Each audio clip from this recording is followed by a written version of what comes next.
All right. Welcome back. Welcome back. Welcome back to season 3, episode 8. Told y'all we was gonna get y'all that raw, clear content every week, non-stop, consistency, back to back, back to back. But before we get started, you guys know, drop that beat.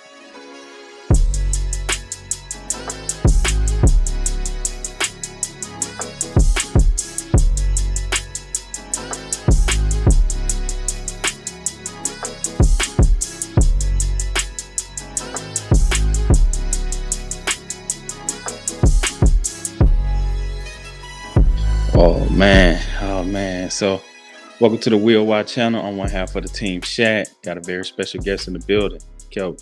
Been trying to get this for a long time. A long time. We've been talking about this, and it's finally happened. I kept wondering. I said, you know what? What can we talk about when it comes down to this brother right here? And one of the things we do right here, we allow people to come on the air and say what they need to say, how it need to be said, and who it need to be said to. And the only thing I could think about is current reality versus preferred reality. And, a lot of people prefer a lot of things, but current reality is just current reality. Your name is all you got. So my brother, Derrick, welcome to the show, my brother. How you doing? Yeah, I'm good, man. Good. Peace and blessings to you, brother. Man, peace and blessings to you as well, man. In fact, that's kind of like what we need to dive into because we had this conversation off camera. And that's Yep. really what I wanted to do, man. I said, you know what? Let's have this conversation, but let's put it on camera. And the fact that you mentioned about blessings, that's really what it's all about. Blessings. So adversity versus blessing. I'm gonna say Mhm. that again. Adversity versus blessings. And you a man of full blessings. And I'm just gonna let you get down to the nitty gritty and just tell the people. So before we get started, man, just get some people get the people some background on yourself, my brother. Well, first off, man, I want to tell you, man, I appreciate you being interested in knowing me as a person. All right. I appreciate you asking me to be on your podcast, man. I think this is a wonderful thing that you're doing. I've seen a few of your episodes, and I'm just grateful right now, man, that you want to take the time out to put me on your podcast. Like you said, my name Derrick Chisholm. I live here in Savannah, Georgia. Grew up here. Went to school at Beach High School. Um, didn't graduate. I was one of the ones that chose a different path in life. But all in all, my younger years, I made a lot of bad decisions. A lot of bad decisions. Um, do I regret it? No, because I do believe that every bad decision that you make, you learn from it. You should learn from any bad decision that you make. Um, First and foremost, I'm a husband. I'm a father of 6. Got 4 girls, 2 boys, ages from 39 to my son would be 14 in June. Um, got about to be my 8th grandchild. Got Mm, 8 grandkids, wow, and July I'll be 55 years old, man. So wow. that's a blessing in itself, with coming from the side of the road I came from. And Mm, that's something that we'll get into a little bit later in the podcast. right. Um, Man, wow, man. I appreciate you breaking that down. 55. I didn't even know you were 55, but I thought you was just a little bit couple years older than me, man. yeah, Hey man. man, listen, man. That's really what it's all about. So I Yeah, see that you talked about some of these rich blessings that you have, your yeah, father and all, and your husband, and just the nature of blessings, man. That's really what it's all about. It made me think of a time when, you know, when you think about the word mentality, when you mhm, think about the word incredible, when you right, think about the word unique, I mean, the first words in mentality is me. right, The first word in incredible is I. Right. and then the first word in the unique is you. Right. So just for me, I and you to be having this conversation, man, it's just dope, just dope, man. But I know you talked about the blessings, man, but let's get into the blessings. Let's get right into it. Let's get into the adversity, man, because we Let's want to stay on top. So yeah. so so so take us from the beginning, my brother. I know you mentioned about Beach High School. You're from Savannah, but what are some things that you overcame when it came down to adversity? Okay. Well, getting into the adversities first, because you got to get into the adversities first before you get into the blessings. Mm, So my adversities, man, as a teenager, I ran the streets a lot. I mean, that was my thing. Um, I started smoking weed at the age of 9 years old. And when I say nine, you might look at a 9 year old today, but mm, back then, 9 years old, man, we was kind of advanced and a lot of things. So I started getting dibbling dabbling. By the time I was 12, 13, I had done started sniffing cocaine. mm, I sold drugs, but I when I started sniffing cocaine, I think I started dealing with crack cocaine at the age of 15. At the age of mm, 15. So, and I started smoking crack cocaine at the age of 15. We used mm, to lace it up. We used to lace it up in the weed, called it geek joints at the time. And mm, by the time I was going in my 16th birthday, I was smoking it off the pipe. So mm, just that alone, man, um, me overcoming that in itself um, was one of the biggest blessings that I had because I was um, I was no longer myself when I was out there doing these drugs.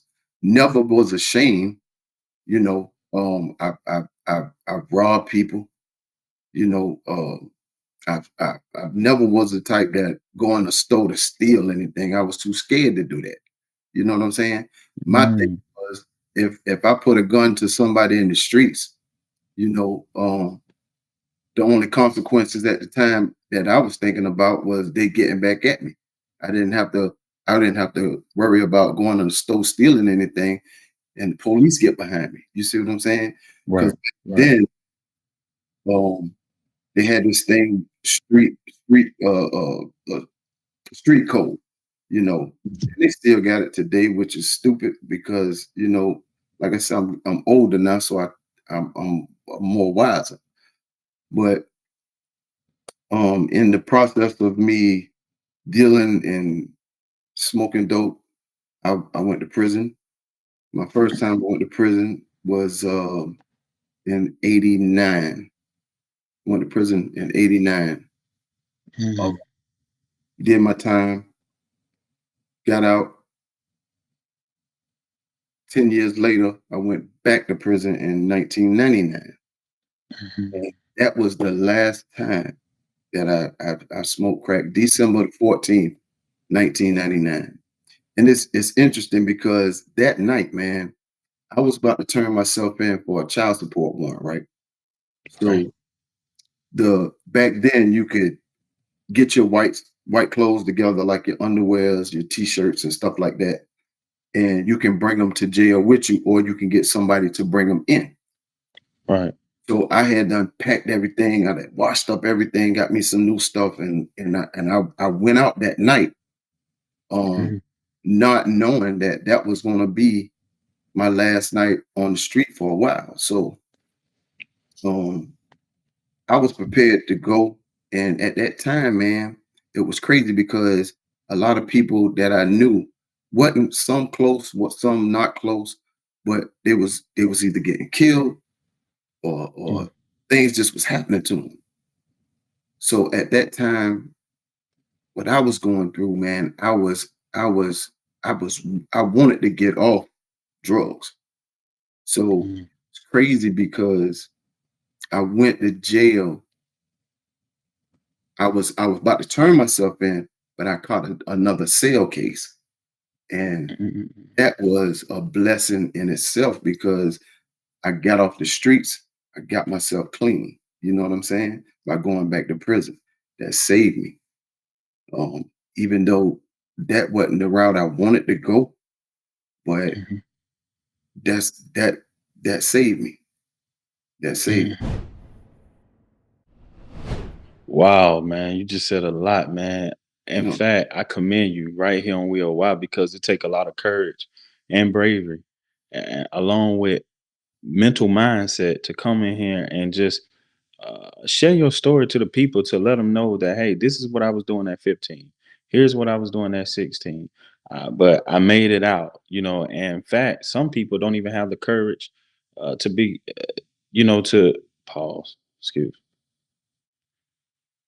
Some people don't even have the courage to become a recovering addict yeah, because they just choose. They don't know the scapegoat. They don't know how to make it out. But the fact that you made it out, so it made me think about when you was talking about the 15 and the 16, what you was doing at 15 and 16.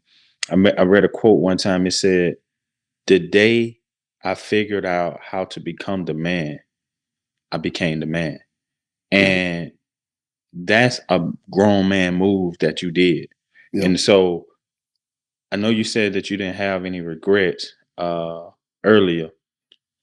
So my next question is, when you talk about adversity, did you ever feel like adversity was trying to steal your legacy? Not really, because I really feel like those are the things that I had to go through to be the man that I am today. Mm, Like I said, for every adversity that you go through, you have to learn from it. You have to learn from it, you know. right, And the biggest lesson is life. You're gonna have to pay bills. You're gonna be broke sometime. You may not have money to do the things that you want to do for your kids, but then you gotta look at the bigger picture because a person that starts out bodybuilding, they don't they don't expect to see results the next day. mm, They fight through the hurt, they fight through the soreness, they diet, and they get themselves prepared for whenever they're gonna do a competition or anything like that. So it right, takes time. It, it, right. and that's just like life. Life nurtures us, not not not for what's going on now, but what's we about to head into the future. I never knew that I would be sitting in a position where I'm at now because of how my past was. And Mm, I don't, I don't, I don't, I don't dwell on my past. I don't let the things that that I've done in the past stop me from moving forward. I use that as a stepping stone. That's why I'm so open and I can talk about it because there's some people right now going through the same thing that I went through. And if they don't hear that it's another side of it, then they'll never have hope. I didn't, mm, I didn't have nobody to tell me, boy, you can stop this. One thing I had somebody to do is say, you need to quit doing this. You need to quit doing that. But when you are addict in the street, you don't think like that. You know what I mean? You don't think like that. So the hardest thing for me, man, was staying on the street, going out there, conning people out of money, uh, uh, running, staying up 3 and 4 days at a time. You know what I'm saying? Like that was the hardest thing for me. The easiest thing for me is to stay out of trouble, man. That's the easiest thing for me mm, because I right. done lived that. I know if I decide I go back in the street right now, I already know what consequences behind it.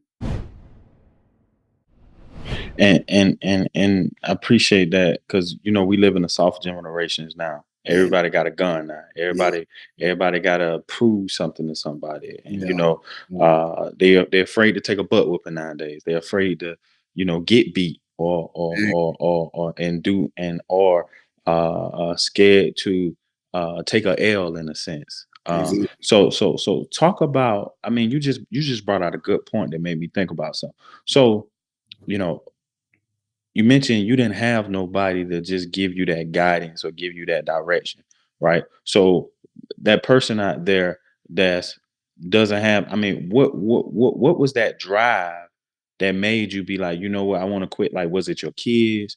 Was it the Bible? Most people go to God's word, the Bible. Most people say they Mhm. kids stop. Like, what was something that said, you know what, I gotta change, man? Two things that I wanted when I was sitting in prison. When I got out, my license was suspended for 17 years. My Mm, driver's license.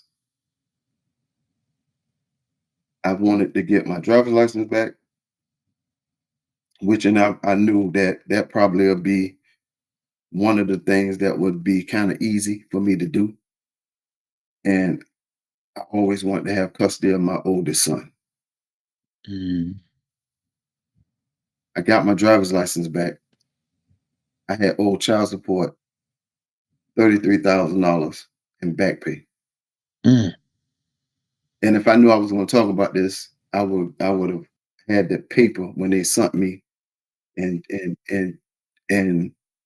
when I got it down to zero. But mm, it wasn't cash that it wasn't money that I paid now.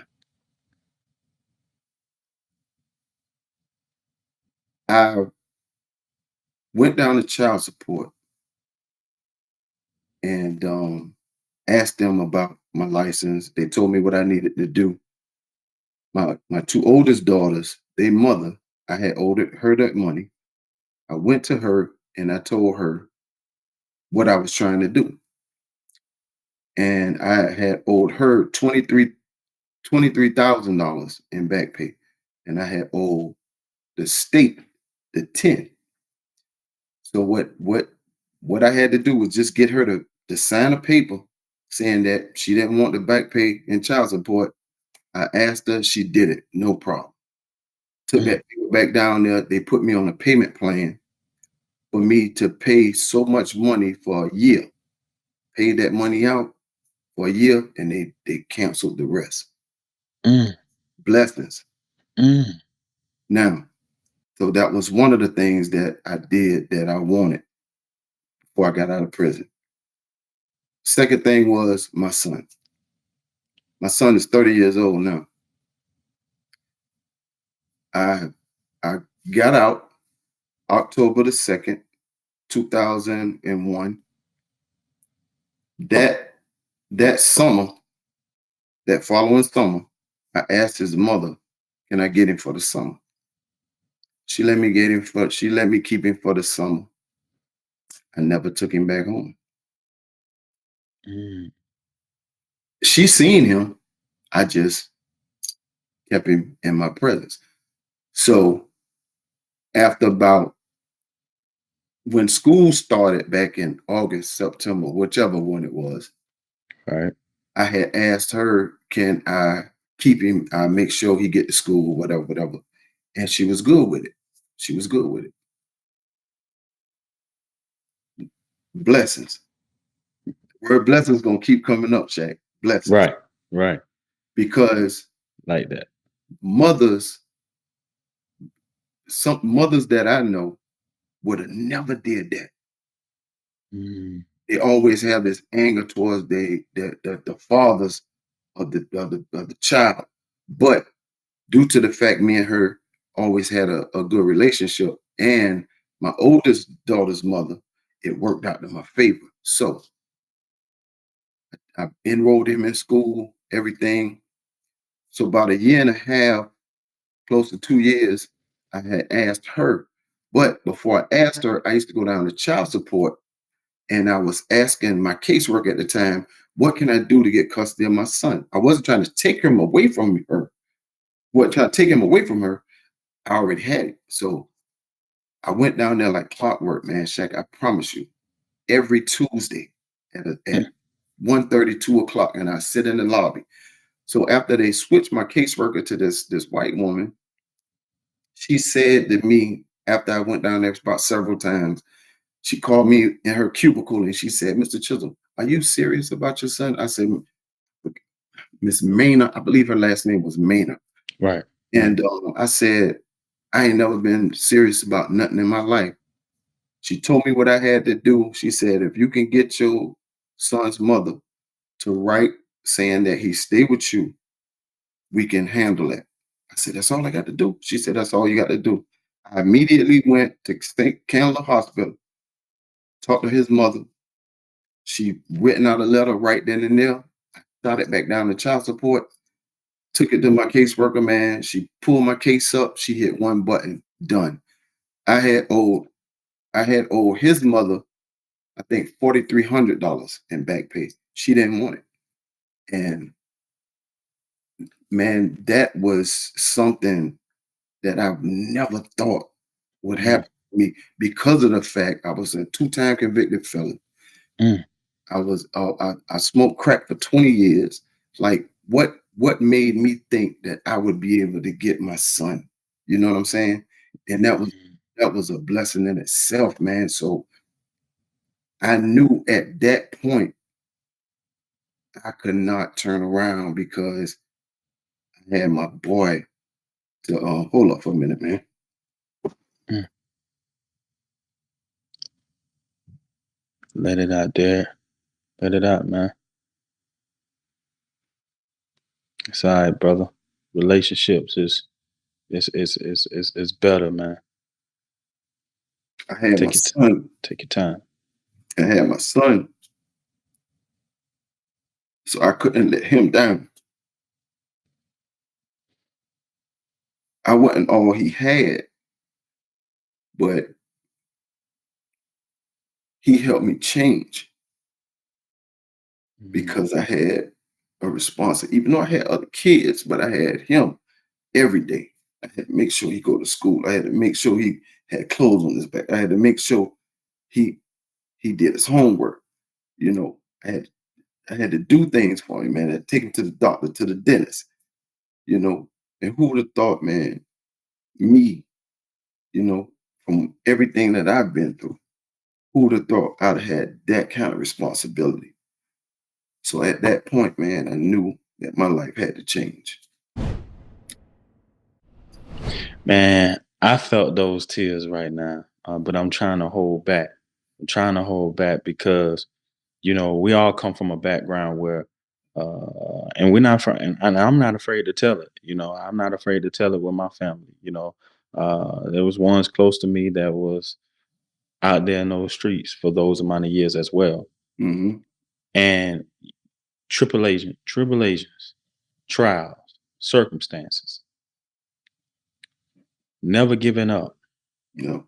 endurance. I want to touch on endurance real quick, but overall, you receive blessings. Hmm. So you motivate. I always tell people you motivate people by your words, but you inspire people by your actions and Right. your experiences.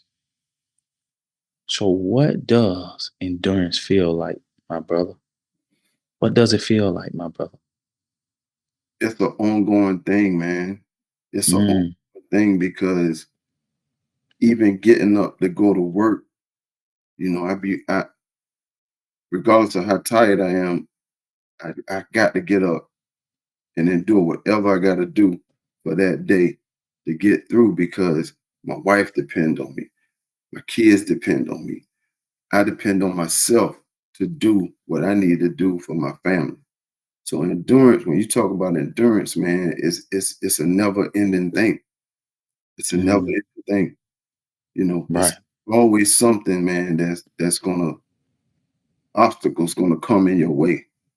But it's how you handle those obstacles, and how you handle it is endurance. You got to go through it. You got to go through it, man. You got to finish it out. Because if you don't finish it out, you'll never see the other side, the finishing product. You know, Mm, yeah, mm.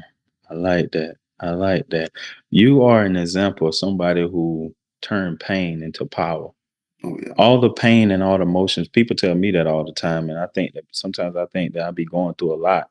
But just hearing your story and how you went through a lot and what you overcame, man, is just really defeating the humble beginnings and defeating the odds. yeah, So you mentioned, which is a good point, because sometimes I rely big on myself. Others look up to me. Like I literally work a job right now where people tell me all the time, "Hey, listen, man, I only come to work because you here, man. I show up because you here, man." And mm, it brings me some type of joy because I be feeling down, so I have to be this enlightenment for them. right. So you mentioned that so many people depend on you. So I got a question for you. Are you happy and blessed right now? Of course, man. Of course. And I just told somebody, could have been Saturday, I believe. You know, I had to learn how to make myself happy. Mm, My wife can up and leave me the day of tomorrow. You know what I'm saying? I'ma still have to deal with me, you know? mm, So I've learned, and don't get me wrong, man, my wife is a big part of my life too. Because this woman, man, without her, I would not be half the man I am now. mm. Like I said, I had to learn how to love myself so I can know how to love. You know what I'm saying? Right. Mm, I'm happy. I'm happy with my life now because if I sit back and look from where I came from, you know, um, can't be nothing but I can't have nothing but joy, man. Man, shout out to all these women out there who shout out to all these great wives out there who are very supportive, who are friends with their husband. Hmm. Friendship is the key. Yeah, Friendship is the key. Communication is the key. yeah, But friends, yeah. My wife shout is out to all these my wives best friend, out man. there. That's my best friend.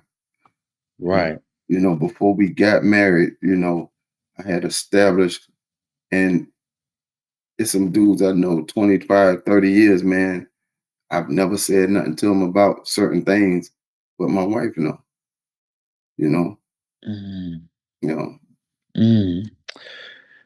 So we live in a time where so many people they can't get what they want. They're going through a lot. Inflation is high. Hmm. Nobody don't want to work no more. People want handouts. A lot of times they want you to put them in position, but sometimes they don't even want to put you in. They don't want to even want you to put them in position. Now they want you to just give them the position. Right. So and they just want to turn to the streets because it's easy. Mm. My question to you is: do you always try to give game and tips to the young people out there, or the young men out there, on when to do, how to do, what to do when it comes down to the streets? If if that young man is willing to listen, Mm, I would take my time and do that. I'm not I'm not gonna waste my time on somebody that think they know it all. You mm, Um, I have to see something in you. Maybe some people may think it might be wrong to say, but I have to see something in you, man. I was a young man before, and I knew at that time nobody couldn't tell me nothing. You know what I mean? right. Like I said, I was a youth minister at my church. Mm, So my pastor had made me a youth minister. So preaching to the youth, they took to me because I was different. I wasn't like my pastor.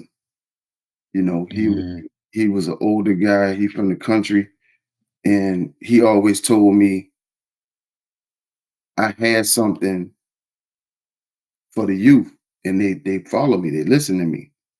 I stepped down because when my grandmother passed, Mm, I my wife at the time, my kid's mother, she wasn't there for me. So I converted back to what I knew. So when I went to get my robes from church that Sunday, that I went to get my, and I was telling him months prior, man, Pastor, I need to talk to you. I need to talk to you. He was kind of brushing me off. So when I went to get my robes that Saturday, it was a funeral. He wanted to talk. And I was gone. I ain't. It wasn't nothing for me to talk about. mm, And I used to always think about the youth that I left in the church. You know. So I tell anybody, I don't have to minister off a pulpit. I got a chair in the barbershop. I minister from behind that barber chair. So talk whenever, about it. so whenever I get new man in come in the barbershop, I talk to him, man. I'm always talking to him. But like I Mm, said, some of them I kind of get distance, and a few of them then finally come around and say something to me. If they show me a crack in the door, I can put my feet in it to hold it open, and then I mm, can get it, you know, throw those words in there and see if they bite. But mm, as far as me talking to them about the streets, man, I would I would sit them down and talk to them for hours, man, because it ain't but two ways you gonna wind up, man, and that's either prison or dead. That's it. The mm, streets don't love nobody. mm. I got a brother, man. He about to be 50 years old next month, and he always talking about the hood we grew up in. Man, Right, that hood don't care nothing about you, man. Nothing. You know what right, I'm saying? right.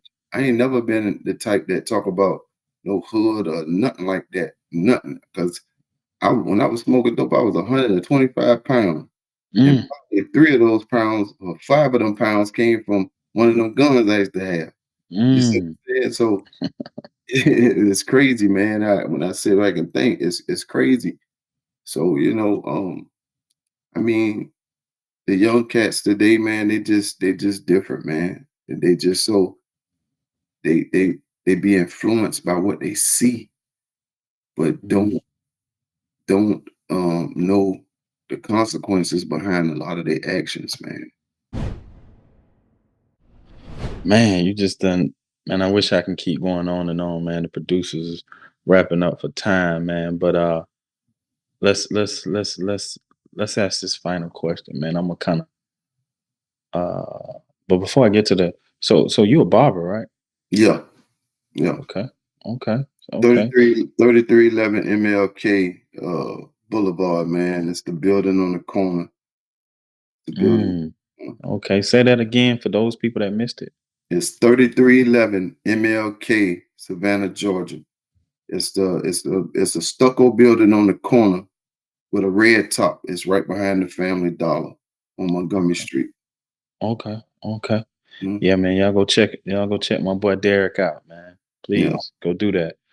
Uh I'm gonna ask a question real quick. This question is just off the dome. If I was to ask 5 people about Derek, what answer would I get? 5 people about Derek. Uh, Or it could be even one person, two Loyal. people. As far as on a friend side of it, I'm loyal. Uh, Mm, uh, honest. from a, mm, from an Um, adversity and blessing standpoint. yeah. Good father. Um, loving husband. Mm, Um, and free spirited, man, free hearted. It Mm, done been times, man, that I just get people that because I don't celebrate holidays. So, like every right, Thanksgiving and Christmas, I used to give free haircuts, man, from from 8 o'clock to like 1 o'clock in the afternoon, every Thanksgiving and Christmas day, because I realize I cannot give my customers each one of them something, so that's how I show my appreciation. And I give like a customer appreciation thing, man, where I cut hair for free from 8 to 1, because around 1:30, 2 o'clock, everybody be wanting to go spend time with their families. right. Yeah, man, it done. That's the uh, key. yeah, that's the key, That's man. that's the key, man. I matter of fact, I just told somebody that today because they was asking me how can they change a paid customer into a free customer, and I Yeah, clearly said the same thing you said. I said, man, you got to show appreciation. yeah, Show up customer appreciation is what matters the yeah. most. Everybody want to be treated. Why? Because it's the thought that counts. It's the thought that counts. Yeah, My brother, I'm so glad that you came on the show and was able to break down this adversity, man. yeah, I'm so blown away, man. You almost had me teared up, man. Steve Covenant once said in his book, arrive at the destination in your mind before the destination in your life. yeah. And I'm glad that the mentality in the mind swift for you to change so Hmm. that you can be the enlightenment and so that everything can start to fall in place. It was hard. Yeah, I think about times I want to give up all the time because so many people relying on me to get it done. yeah, They're not thinking about, oh, you got to do this, you got that, what you got going on. They want it right now. yeah, And it's okay to say no. yeah, It's okay to be different. yeah. But at the end of the day, long as we are loyal to ourselves and we are able to keep ourselves going in this crazy, crazy world, Hmm. then brothers like me and brothers like you can use our voice to help the next to come. Oh yeah. Bruh, you got any final words you want to say? Only thing I want to say, man, is that quote that you just made. Um, that is you renewing your mind and manifesting what you thinking. You manifesting it into your life, man. That's That's it. what you do. You Man, got I to appreciate that, change man. your mindset, man. You got to change your mindset. That's it. That's Yeah. it. So what's next for Derek, man? What's some of the blessings and what's some of the things that God got in stores for you, man? Like what are some of the things? I know you said you're a barber, man. Do you you have anything out there for the people where they can follow you at or Yeah. shout you out, man? Where can you be reached at? You got any social Uh, media, I'm anything? yeah, I got a Facebook page, man. Derrick Chisholm Senior. And I have Instagram and TikTok, Derrick the Barber. Okay. Um, so those are my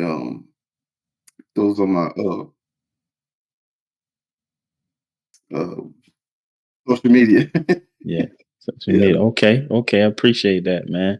yeah. Listen, this is one of the best episodes that I drop, right? Thanks, man. uh, because it's from the heart. Yeah. You know, real recognize real. Your name is all you got. You know, and I'm just so happy that you always you played the game and you Hmm. finished the game, but you Yeah. never cheated the game, Yeah. and that's what it's all about. Never cheat the game, my brother. We appreciate you so much coming on the show, my brother. And again, we look forward to having you back. I gotta have you back, bro. I got, I Amen. got, I I gotta have you appreciate back, it, bro. man. Yeah, I still have a lot more, man. I just kind of like skim the surface, Yeah, but yeah, absolutely, man, absolutely, man. But like I said, time is everything, man, and we definitely about to wrap it up, man. So, we appreciate you coming on the show, man, and we look forward to having you again. All oh right, man, anytime, man. Bless. Man, blessing, man. Well, there it is, viewers. You heard it. He gave you the fundamentals of adversity versus blessing. You know, in order to receive blessing, you have to go through adversity. This is an example. You heard it. You witness it. So at the end of the day, make life so much better by being appreciative of the blessings that you have, so that you can be the enlightenment for others. I am Shad. On behalf of the team Shad, please remember to like, comment, and subscribe. Again, I am Shad. Please remember to like, comment, and subscribe. We cannot leave without dropping that beat, and that's what we gonna do. Stay tuned for season 3, episode 9. We out.